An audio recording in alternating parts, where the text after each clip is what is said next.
자, 오늘은 기계학습의 개요와 첫 번째 머신러닝 어플리케이션을 만들어 보도록 하겠습니다. 붓곧 품종 분류기입니다. 이 분류기 개발은 파이썬 안에 있는 패키지를 이용해서 개발해 볼 것이고요. 이 어플리케이션 개발을 통해서 어떻게 기계학습이 실질적으로 이용될 수 있는지, 응용될 수 있는지를 여러분들이 이해할 수 있을 것입니다. 자, 공부할 내용은 기계학습이란 무엇인가 하는 얘기를 한번 해보고요. 그 다음에 기계학습에 필요한 문제를 정의하는 방법, 그 다음에 어떤 데이터가 어떻게 이용되는지 하는 이야기를 살펴보고요. 첫 번째 머신러닝 어플리케이션에서는 문제의 분석, 데이터셋의 분석, 또 모델을 개발하고 평가하는 방법의 순서로 공부를 해보도록 하겠습니다. 기계학습의 정의는 방법론적 측면으로 보면 기계가 경험을 바탕으로 성능을 개선하게 해주는 통계적 방법을 사용하는 기법이다라고 얘기할 수가 있겠습니다. 간단히 생각해 보면 기계가 경험을 바탕으로 계속 하고 있는 일을 바탕으로 해서 스스로 성능을 개선해 나가게 하는 그런 그런 기법이라고 얘기할 수가 있을 것입니다. 자, 응용적 측면을 본다면 데이터에서 지식을 추출하는 작업이라고 얘기할 수가 있겠죠. 자, 이 기계학습은 통계학, 인공지능, 컴퓨터 과학들이 결부된 그런 학문 분야라고 얘기할 수가 있습니다. 응용기를 한번 살펴본다면 웹사이트와 기기 간에서 기계학습을 이용한 서비스로 서비스의 지능을 고도화시키는 그런 예가 많이 있습니다. 먼저 영화 추천, 고객이 영화를 예약하려고 할 때 그 고객의 취향에 맞는 영화를 추천해 주는 방법, 또 음식도 그 고객의 취향에 맞던 음식을 추천하는 방법, 쇼핑, 이 사람이 좋아할 만한 아이템을 제시하는 방법 등등 이와 같은 방법으로 인공지능 딥러닝 기술을 이용해서 현재 많은 웹사이트들에서 서비스를 진흥화하고 있습니다. 또한 서비스에 필요한 구성 요소를 기계학습 모델로 구성해서 성능을 개선한 그런 예들도 많이 있습니다.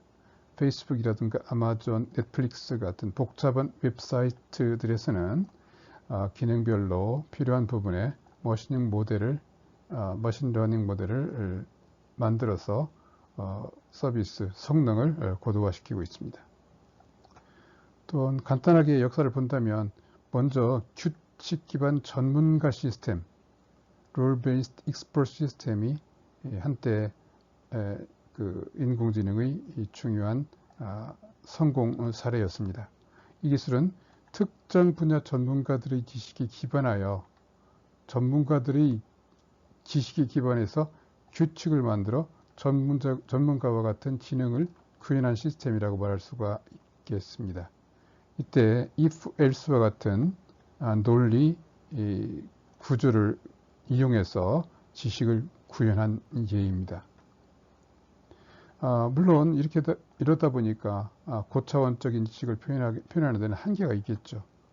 그래서 어떤 특정 그 전문가들의 지식에 한해서 시스템을 만들곤 했습니다.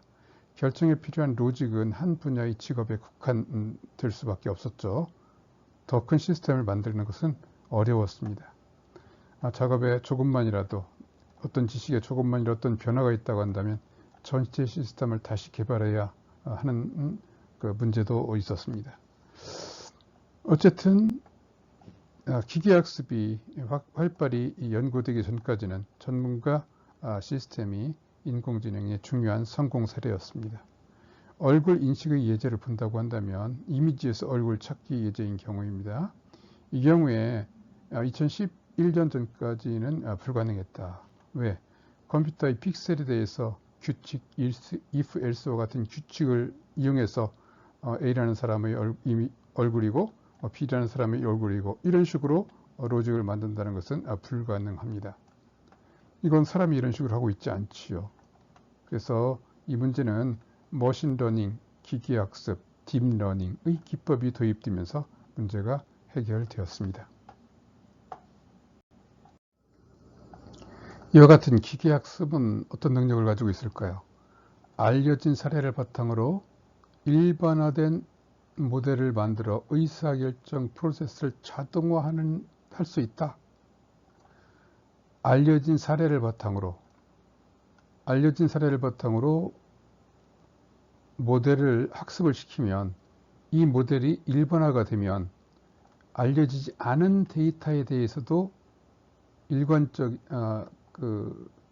적절한 답을 제시해주는 이런 모델이 될 수 있다는 것이죠. 우리가 이것을 일반화되었다고 하죠. 그래서 일반화된 모델을 만들어서 의사결정 프로세스에 이용할 수가 있다. 우리가 기계학습에서 학습을 크게 지도학습과 비지도학습으로 분류를 합니다. 지도학습이란 입력과 그 입력에 기대되는 출력을 같이 제공해서 모델을 만들고 그러면 그 모델이 다른 입력에 대해서 원하는 출력을 만들어내는 방법이라고 할 수 있겠습니다. 다시 말하면 모델을 학습시킬 때 입력과 그 입력에 기대되는 출력을 쌍으로 제시하고 모델을 학습하고 일반화시켜서 사용하는 방법이라고 할 수 있겠습니다. 예를 들어 본다면 스팸 메일 분류기 이메일이 많이 날라오는데 이 중에서 유용한 메일, 그 다음에 버려야 될 메일과 그 다음 메일 메시지와 그 다음에 true, false로 데이터를 만들어서 학습을 시킨다면 지도학습이 되겠습니다. 또 우편번호 숫자 판별기 이 경우 어떻게 할까요? 편지 봉투에 우편번호가 찍힌 부분의 이미지를 준비하고 그 이미지에 기대되는 출력은 우편번호죠. 이런 식으로 쌍을 만들어서 데이터셋을 만들고 이 데이터셋으로 모델을 생성한다면 우편번호 숫자 판별기를 만들 수가 있을 겁니다. 이 경우에 이미지와 기대되는 값을 같이 쌍으로 제시했으므로 이 방법은 지도학습이라고 할 수 있다는 것이죠. 또 의료 영상 이미지에 기반한 종양 판단의 이해도 마찬가지입니다. 의료 영상 데이터베이스와 의사들의 진단 결과 이것은 암이다 아니다 이런 것을 쌍으로 데이터를 만들어서 모델을 학습을 시킨다면 이 방법도 지도학습이라 할 수 있겠습니다. 그럼 비지도학습은 무엇일까요? 비지도학습에서는 알고리즘에 입력은 주어지지만 출력은 제공되지 않는다는 겁니다. 지도학습의 경우는 입력 데이터와 기대되는 출력값을 같이 제시했었죠. 자, 비지도학습에서는 데이터만 주어지고 그 기대되는 출력은 주어지지 않는다. 그럼 이렇게 응용될 수 있는 사례는 어떤 경우가 있을까요? 블로그 글의 주제를 구분한다. 쇼핑 사이트라면 부모, 독서광, 게이머 같은 그룹을 찾을 수 있을 겁니다. 이 경우는 그 쇼핑몰 사이트에서 쇼핑한 내용을 데이터로 쭉 준비해 놓고 이 데이터들을 그룹핑을 하게 되면 부모들이 좋아하는 아이템들이 그룹핑이 될 수 있을 것이고 독서광들이 좋아하는 아이템들이 그룹핑이 될 수 있을 것이고 게이머들이 또 좋아하는 아이템들이 그룹핑이 될 수 있겠죠. 이와 같이 주어지는 입력 데이터에 대해서 그들의 특성을 고려해서 분류하는 방법을 우리가 비지도 학습이라고 얘기할 수가 있겠습니다. 다음에 샘플과 특성이라는 얘기를 한번 해볼까요? 하나의 개체 혹은 행, 데이터를 구성하는 각각의 샘플, 그리고 그 샘플은 특성이 있다, 그런 얘기입니다. 그래서 하나의 개체, 하나의 데이터를 우리가 샘플이라고 얘기를 합니다. 또는 데이터 포인트라고 얘기를 합니다. 그리고 그 샘플에는 속성 또는 특성이라고 하는 값을 가지게 되어 있죠. 예를 들어 본다면 고객 거래라는 데이터셋을 만들고 있습니다. 그럼 하나하나의 거래가 샘플이 될 겁니다.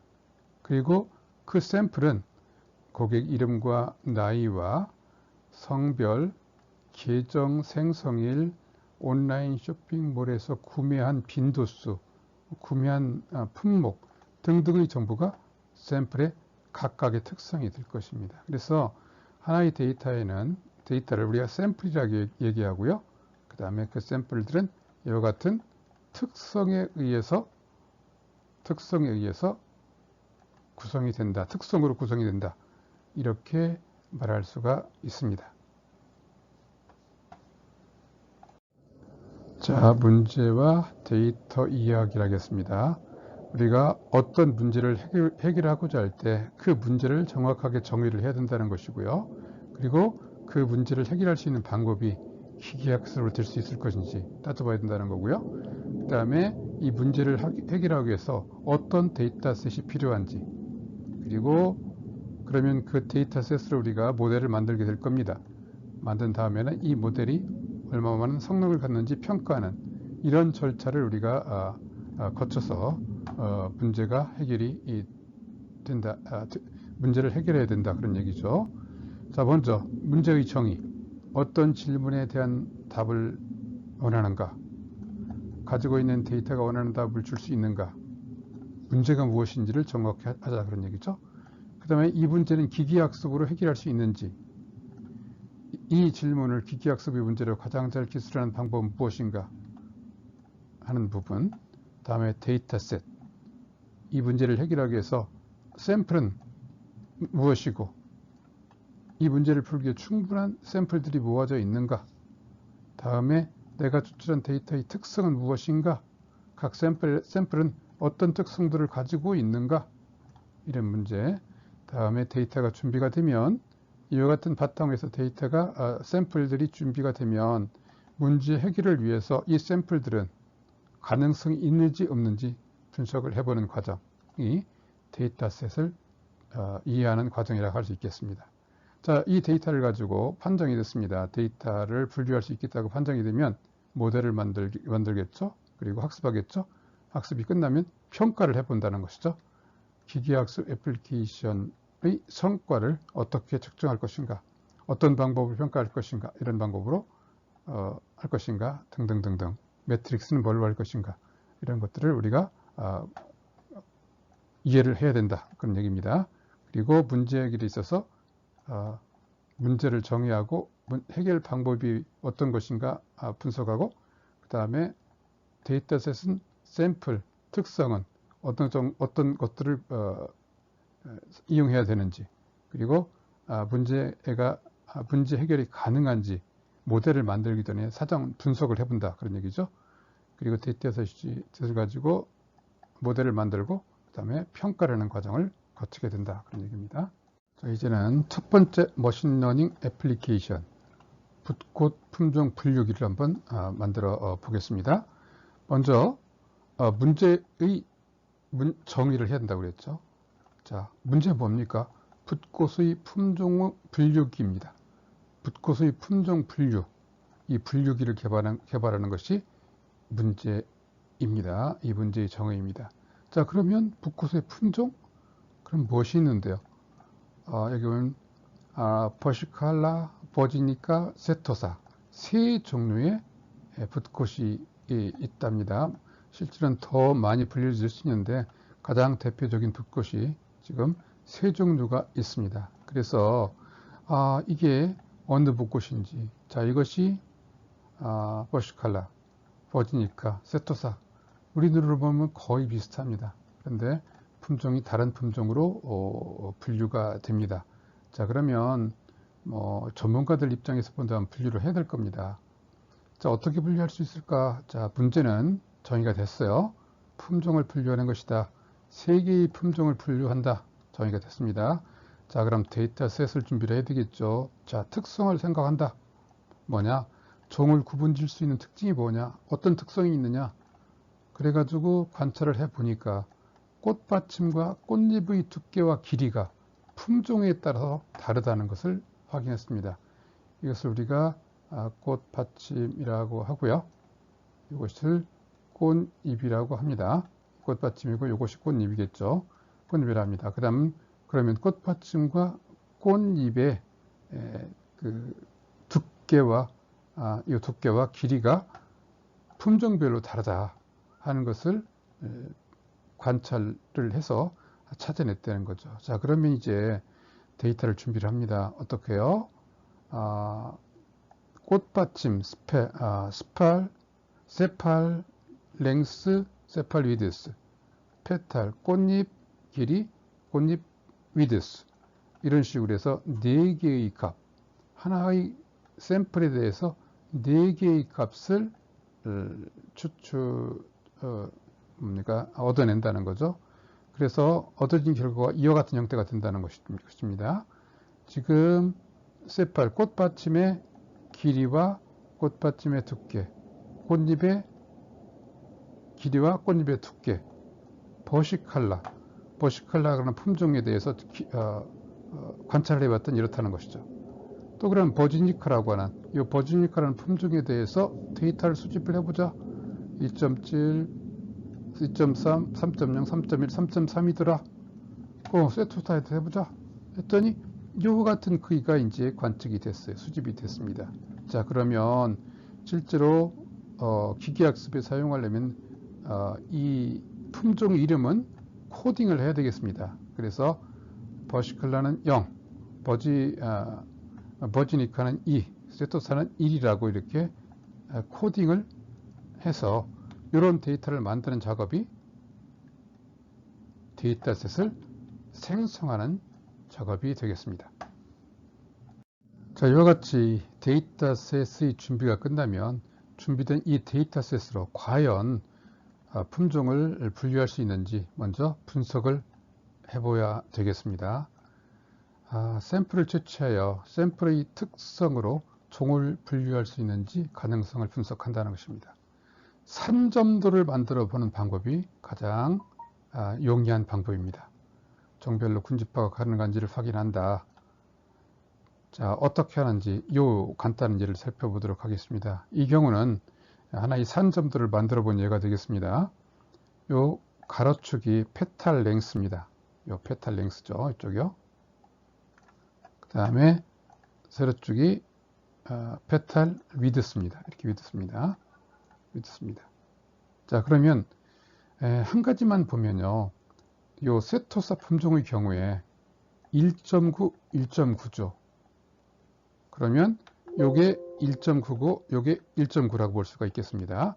요 점을 찍은 겁니다. 두 번째 2.0, 1.8이다. 요거는 요거 x 가로축이 2.0이고 y가 1.8이다. 그럼 요 점이 되겠습니다.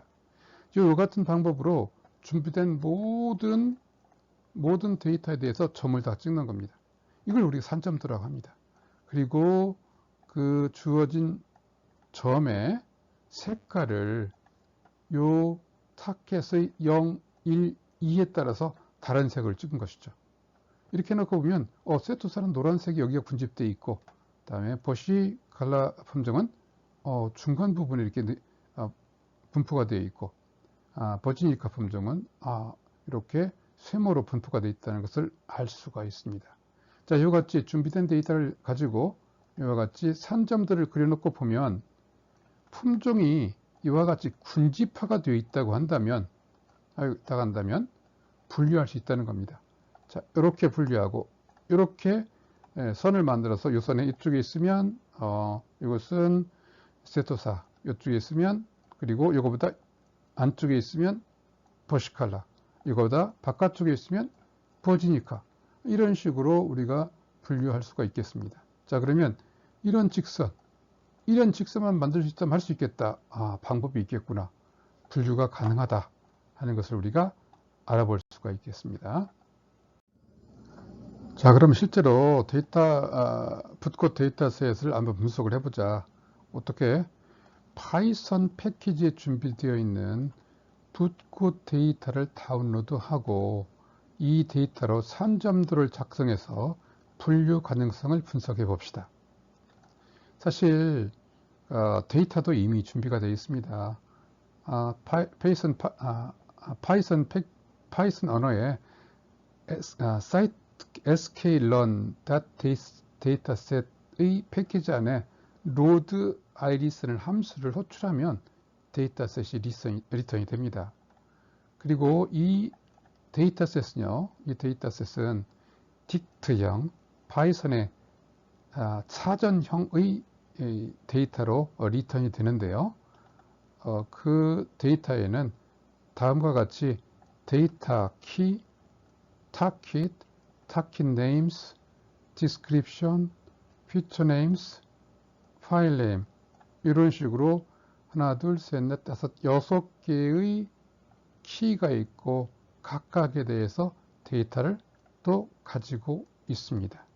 자, 그래서 이런 식으로 데이터를 다운로드 받고 실제로 우리가 학습에 쓸 데이터는 이 데이터입니다. 요 데이터와 그 타겟 데이터를 이용하게 될 것입니다. 자, 그래서 이런 식으로 풋꽃 데이터를 다운로드해서 사용하면 되고요. 다음에 산점들을 작성하는 그런 명령어는 이렇습니다.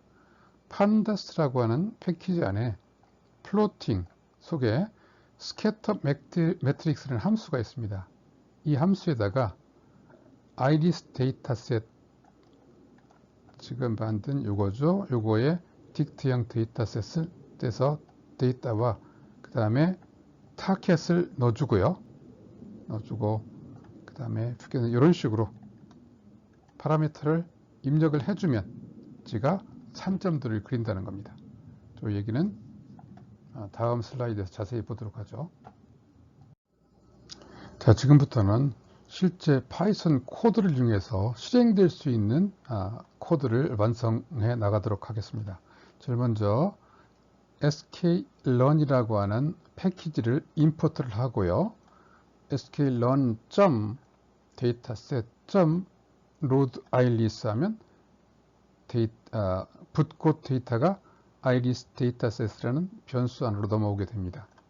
그런 다음에 sklearn.modelSelection.train test split라고 하는 함수를 이용해서 지금 넘겨받은 이 데이터셋의 데이터와 그 데이터셋의 타켓을 넘겨줍니다. 그러면 이 함수 안에서 이 데이터를 학습용 X, 테스트용 X, X는 뭘까요? 이 데이터를 말하는 거겠죠. 그 다음에 트레인 학습용 Y, 테스트용 Y는 뭡니까? 타켓이죠. 타켓을 이렇게 분리해서 만들어 줍니다. 전체 데이터의 75%를 학습용으로 또 25%를 테스트용으로 분리해서 리턴해 주는 함수입니다. 자, 그래서 이렇게 만든 다음에 이 학습용 데이터와 테스트용 데이터가 어떻게 되는지 확인해 보고 싶다고 한다면 이렇게 할 수가 있습니다. xtrain.shape shape이라고 하는 프로퍼티가 있어요. 이 프로퍼티를 호출하게 되면 이 x라고 하는 행렬인데 이 행렬의 그 사이즈를 출력을 해주게 됩니다. 테스트 마찬가지, y에 대한 것도 마찬가지입니다. 이런 방법으로 이 학습용 데이터와 테스트용 데이터의 사이즈에 대해서 우리가 확인을 해볼 수가 있겠습니다. 자, 이런 식으로 코딩을 할 수도 있는데 이렇게 하다 보면 이 부분들이 계속 반복적으로 쓰이니까 귀찮다. 그러면 이와 같이 임포트를 할 수 있습니다. 여기 sklearn.dataset import loadiris loadls라는 함수를 그냥 임포트를 합니다. 그럼 사용할 때 이렇게 쓰면 돼요. 이 부분을 생략하고 이렇게 쓰면 됩니다. 자, 이런 방식으로 train test split도 이런 식으로 임포트를 해서 쓰면 앞부분을 쓰지 않고 써도 상관이 없겠습니다. 자, 이번 슬라이드에서는 이와 같이 로드가 되고 그 다음에 테스트 셋과 훈련 셋으로 분류된 데이터 셋에 대해서 한번 그 데이터 셋을 기본 정보를 분석해 보도록 하겠습니다. 먼저 아이리스 데이터셋 하면 전체 데이터가 들어있는 변수죠. 이 변수에서 키스하게 되면 이와 같이 출력을 합니다. 이 데이터셋에 있는 이 데이터 키들을 출력을 한다는 것이죠. 그래서 이렇게 이 아이리스 데이터셋은 어떤 그 키들이 들어있는지 확인해 볼 수가 있습니다. 실제로 이 프린트문의 결과는 이것이 되겠습니다. 이렇게 출력이 된다는 얘기입니다. 다음에 디스크립션은 뭘까요? 아이리스라고 하는 이 데이터셋이 어떤 데이터셋인지 그 서술 형식으로 설명에는 문서가 들어있다는 얘기입니다. 이걸 출력하면 됩니다. 근데 여기 이 부분은 193개 문자까지만 출력하라는 뜻입니다. 그래서 보면 이것이 출력이 있다는 것이죠. 아이리스 플랜트 데이터셋, 붓꽃 식물의 데이터셋이다. 그 다음에 데이터셋 캐릭터리스틱 특징은 넘버 오브 인스턴스는 샘플의 개수란 얘기죠. 인스턴스는 150개다. 50 in each of these classes. 각 클래스마다 50개의 샘플이 들어있다. 뭐겠습니까? 샘플은 세 종류라겠죠. 그래서 각 종류마다 3개씩. 세 종류 다 하면 150 샘플이 들어있다. 그런 얘기입니다. 그리고 어트리뷰트의 수는 4개다. 4개 뉴머릭 데이터로 들어있다. 그런 얘기로 이렇게 디스크립션을 이용해서 이 데이터셋이 어떤 데이터셋인지를 알아볼 수가 있겠습니다. 물론 이 데이터셋을 만들 때 이렇게 만들어 놨다는 얘기죠. 다음에 또 iris dataset.shape 아까 얘기했던 z.shape 하면 어떻게 출력하느냐. 이 프린트문의 출력물은 150,4 이렇게 출력이 됐죠. 그건 무슨 얘기입니까? X축으로 행의 수가 150개고요. 열의 수가 4개라는 뜻이죠. 그래서 데이터셋은 150행에 4개의 열로 된 2차원 행렬입니다. 다음 피처 네임스를 출력해보면 이렇게 나온다는 것이죠. 특징이 4개가 있었다겠습니다. 각각이 꽃받침 꽃잎의 길이와 위드스 이렇게 그 특징의 이름도 이렇게 준비를 해놨습니다. 이렇게 출력이 됐죠. 다음에 또 타켓의 쉐입을 봅시다. 타켓 쉐입은 어떻게 했습니까? 150 컴마로 되어 있죠. 150 컴마요. 이것은 150에서 150개의 1차원 벡터로 되어 있다. 그런 의미입니다. 그 다음에 150개는 왜일까요? 여기서 보면 하나의 꽃에 대한 특징 4개 값 4개하고 그 다음에 이것이 뭐 품종이 뭔지 해야 되겠죠. 그래서 행이 150개가 있으면 당연히 타켓도 150개가 있어야 되겠죠. 다음에 또 타켓의 이름은 품종이죠. 품종 0, 1, 2, 0이 1이 이렇다는 얘기입니다. 이런 식으로 확인해 볼 수 있고요. 또 우리가 요 특징과 요 타켓을 이와 같이 출력하면 보기가 좋죠. 다시 말하면 세팔 길이 위드스, 페탈 길이 위드스, 타켓. 다시 말하면 이런 값들은 0 품종이고 이렇게 쭉 해서 이 품종으로 되어 있다. 그래서 지금 여기서 데이터는 지금 데이터와 타깃이 나눠져 있는데 이와 같이 2차원 행렬로 출력하고 싶다고 한다면 이와 같이 코딩을 하면 됩니다. 다음에 트레인 그 학습용 데이터와 평가용 데이터라고 분리가 됐었죠. 이거 이 각각의 쉐입을 보면 학습용 쉐입, 테스트용 쉐입을 보면 112.4, 38.4. 그 다음에 Y의 경우에는 학습용 112개, 38개. 뭡니까? 전체 150개 중에서 112개는 학습용으로 38개는 테스트용으로 분류한 겁니다. 자, 이런 식으로 해서 아이리스 데이터셋 전체에 대한 정보를 한번 기본 정보를 확인해 봤습니다. 이와 같은 코드로 정보를 확인해 볼 수 있겠습니다.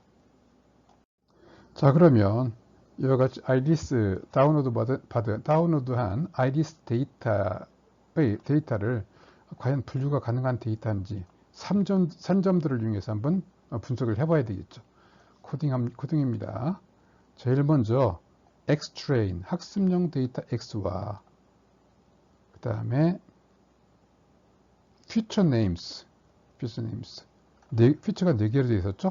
4개 네임스를 컬럼으로 그 다음에 X 데이터를 집어넣어서 이게 펜더스입니다. PD 데이터 프레임 하면 이게 데이터 프레임형의 데이터로 변환이 됩니다. 아이리스 데이터 프레임이 된다는 겁니다. 그러고서 산점들을 그릴 때 PD 펜다스.report.scatter matrix하고 파라미터 넣어줘요. 이 자리에 지금 변환한 이걸 넣었죠. 그리고 C는 컬러, 색상을 지정하는 겁니다. Ytrain을 넣어줘요. Ytrain을 넣어주면 0, 1, 2 중에 어떤 값이 들어갈 겁니다. 그 다음에 피규어 사이즈는 요 출력하고자 하는 요 그림에 15인치로 하겠다는 거고요. 마커는 동그라미로 표시하겠다. 동그라미로. 그 다음에 빈 히스트는 요거에 대한 정보입니다. 20개로 하겠다. 그 다음에 알파 색상은 투명도를 80% 정도로 그리겠다. 그 다음에 색상은 요 색상 맵을 이용해서 그리겠다. 이런 식으로 해서 넣어주고 그 다음에 plt.show 하게 되면 이 그림이 딱 뜹니다. 이 그림 다시 한번 조금 분석해 보면 여기 보시면 지금 요 plot show 명령이 뜨면 이와 같은 그림이 뜬다는 거죠. 여기에 아까 특징 sepal length width, petal length width 또 세로축도 똑같이 petal length width, sepal 이렇게 만들어집니다. 그리고 요 값과 요 값으로 산점들을 그렸고요. 요 값과 요 값으로 산점들을 그렸고 모든 가능한 산점들을 다 그려 놓습니다. 이 경우는 같은 가십이기 때문에 히스토그램을 그려줬습니다. 이렇게 놓고 보면은 지금 이와 같은 페탈 랭스와 페탈 위드스로 만들어진 산점도가 가장 잘 분리가 잘 될 수 있는 것 같아요. 물론 여기도 뭐 괜찮고요. 자, 그럼 우리가 뭘 할 수 있느냐면은 이 경우 이 값을 요 값과 요 값을 이용하면 이렇게 할 수 있구나. 이걸 판단하고 이것만 가지고 이 두 가지 값만을 가지고 그 시스템을 만들 수도 있을 겁니다. 그러나 딥러닝에서는 그럴 필요는 없습니다. 지가 필요한 데이터들을 스스로 분석해서 해결할 수 있는 기능도 가지고 있습니다. 자, 그렇게 하려면 어떤 모델을 선택해야 될 거냐 하는 문제가 있습니다. 자, 그것은 지금 거론할 얘기는 아니고요. 추후 우리가 더 공부를 하면서 그런 얘기도 살펴보도록 하겠습니다. 자, 그럼 지금까지 우리가 어떻게 했죠? 이제 문제를 정의를 했고요. 그 다음에 데이터셋도 만들고, 그 다음에 데이터셋에 대한 분류 가능성의 분석까지도 끝났습니다. 자, 그러면 데이터가 준비가 됐네요. 그렇다면 뭐 해야 되죠? 모델을 만들어야 되겠죠. 그래서 K 최근접 인접 이웃 알고리즘 모델을 이용해서 한번 모델을 만들고 테스트를 해볼 겁니다. 자, 학습 데이터셋으로 트레인 조금 전에 만드는 그 트레인 셋으로 K 최근 인접 알고리즘 모델을 학습을 하고요. 학습된 모델로 평가 셋에 대해서 분류를 잘 하는지 탓겟과 비교해서 성능을 한번 평가해 볼 겁니다. 다시 한번 절차를 분석해 본다면 데이터셋을 생성하고요. 모델을 생성하고요. 모델을 학습시키고요. 모델을 평가하는 그런 과정을 거치겠다는 얘기입니다. K 근접 이웃 알고리즘이라는 게 뭐냐? 약간 복잡합니다. 지금 이런 얘기 얘기할 수 있어요. 주어진 샘플로부터 거리가 최소인 K개의 샘플을 선정해서 하나의 클러스터를 만들고 그 군 내에서 최대 클러스터를 갖는 샘플 군이 주어진 이 샘플의 소속 군으로 판정하는 알고리즘입니다. 자, 이 얘기 지금 잘 이해가 안 될지 모르겠는데 다음 시간에도 이것을 자세하게 또 공부를 할 겁니다. 자, 여기서는 실제로 이제 코딩을 해보도록 하죠.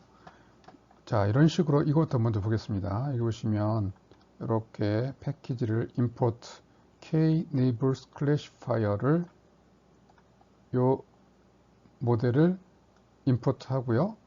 이 모델의 인스턴스를 knn kneighbors라고 하는 이 kneighbors classifier의 인스턴스를 만들고요. 모델을 생성했습니다. 다음에 모델을 학습합니다. 학습 어떻게 하느냐? knn.fit라는 함수를 여기다가 파라미터로 학습용 x 데이터, 그 다음에 학습용 y 데이터를 넣어주기만 하면 얘가 학습이 끝납니다. 그래서 학습이 완료가 되면 이제 이 모델이 지금 만든 이 학습한 이 모델이 훌륭한 모델인지 평가를 해봐야 되겠습니다. 그래서 첫 번째 이 지금 데이터가 하나, 둘, 셋, 네 개라고 그랬죠.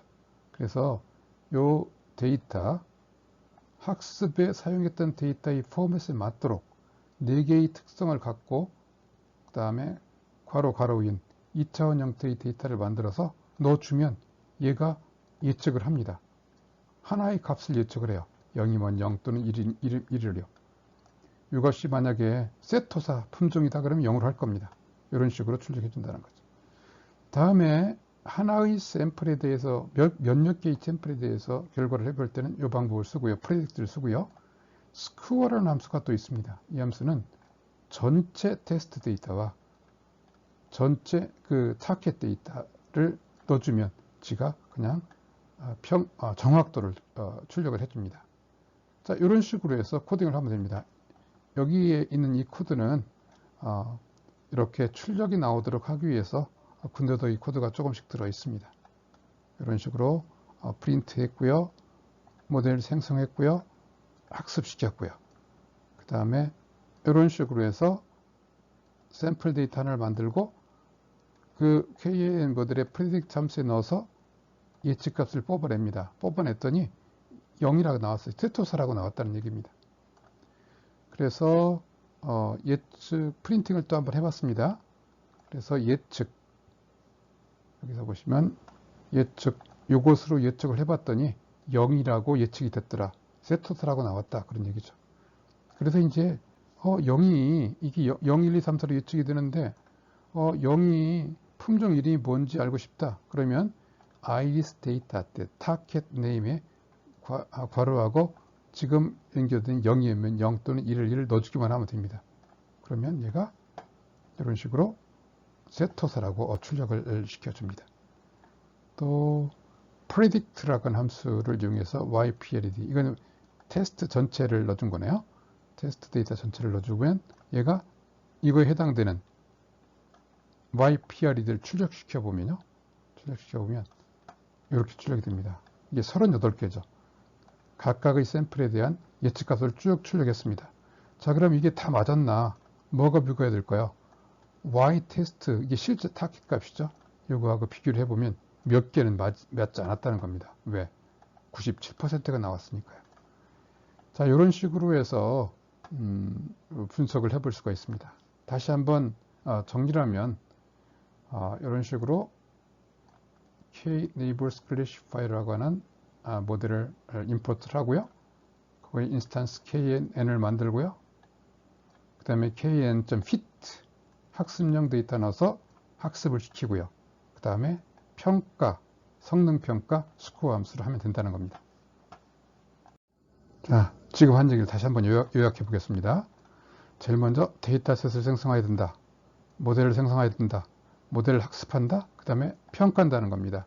하나의 기기학습 시스템을 개발한다 하면 데이터셋 생성, 모델 생성, 모델 학습, 모델 평가 이와 같이 4단계로 학습 개발을 한다 그런 얘기입니다. 자, 그래서 어떻게 했나요? 이 경우에는 어떻게 했습니까? 로드 아이리스라는 함수를 가지고 직접 다운로드 했죠. 그런 다음에 이 아이리스 데이터셋과 타깃을 넣어서 학습용, 평가용, 학습용, 평가용으로 분류해서 만들고 그 다음에 모델 생성하는 과정에서는 K-Neighbors Classifier라고 하는 클래스의 인스턴스를 만드는 겁니다. 그런데 학습할 때 어떻게 하느냐? 그 인스턴스의 그 모델의 fit라는 함수를 통해서 지금 여기서 만든 xtrain, 여기서 만든 ytrain을 이렇게 넣어주면 얘가 이걸 가지고 이 데이터에 대해서 이것이 되도록 이 모델을 학습을 한다는 거죠. 학습이 다 됐다. 그러면 이제 이 모델이 얼마나 좋은지 평가를 해야 되겠죠. 모델 평가를요. 어떻게 하느냐? 모델.predict에서 하나의 샘플 값을 넣어주면 얘가 하나의 예측 값을 리턴 하고요. 복수계 38개죠. 지금 이게요. 38개, 트레이는 112개 샘플이죠. 38개 샘플을 또 38개 테스트의 그 타겟 값을 넣어주면 얘가 인식률을 리턴합니다. 자, 이것이 전체적인 얘기가 되겠습니다. 이 얘기는 간단하게 골격만 프로그램 한다면 이렇게 되겠죠. 자, 이런 식으로 해서 하나의 그 기기학습 시스템을 개발하는 절차를 살펴봤습니다. 다시 한번 얘기를 해보겠습니다. 하나의 기기학습 시스템을 만들겠다 그러면 이 앞에 뭐가 있었냐면 문제의 정의가 있었습니다. 문제. 어떤 문제인지를 우리가 정의를 해야 됩니다. 그리고 그 문제에 해당되는 데이터셋을 생성해야 됩니다. 그 문제를 해결할 수 있는 데이터셋을 생성하고 그 다음에 어떤 모델이 적합한지 그 모델에 해당되는 모델을 만들어야 됩니다. 이 경우는 K-Neighbors Classifier라고 하는 모델을 이 경우는 모델로 충분히 할 수 있다. 해서 이거의 모델을 생성한 거고요. 학습시키고 그 다음에 평가를 한 겁니다. 자, 이와 같은 과정에 의해서 기기학습 모델이 완성된다고 개발한다고 하는 것을 꼭 기억해 둡시다. 자, 오늘은 기기학습의 개요 그리고 붓꽃 분류 기기학습 시스템 개발 사례를 살펴봄으로써 어떻게 기기학습 시스템이 만들어질 수 있는지 그 절차에 대해서 그 사례에 대해서 한번 살펴봤고요. 다음 주에는 지도학습에 대해서 상세하게 공부를 해보겠습니다. 지도학습의 개요, 주요 데이터셋, 우리가 실습하면서 사용될 데이터셋이 어떤 것들이 있는지 살펴보고요. 그 다음에 K-Nearest Neighbors 분류 회기, 오늘 했던 이 기기학습 예제에서도 K-Nearest Neighbors 알고리즘 모델이 사용되는데 이 모델에 대해서 상세하게 공부하고 어떤 내용인지 공부해 보도록 하겠습니다. 그 다음에 선형 모델로서 선형, 리치, 라sso, 분류형 선형, 다중 클래스 분류에 관련된 얘기를 공부해 보도록 하겠습니다.